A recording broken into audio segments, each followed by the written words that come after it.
Okay, I power it on.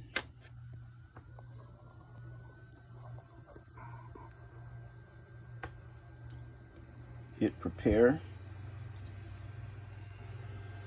If you notice, the heat bed temperature is 300 degrees Celsius. I press preheat. The heat bed temperature still 300 degrees Celsius and not driving up.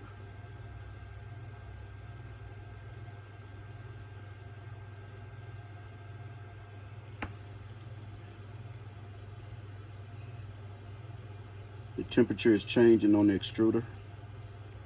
The hot end. The heat bed temperature never changes. Just stays at 0 degrees Celsius.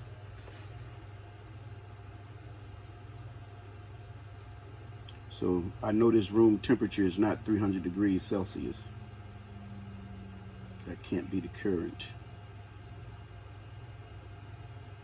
That's the problem.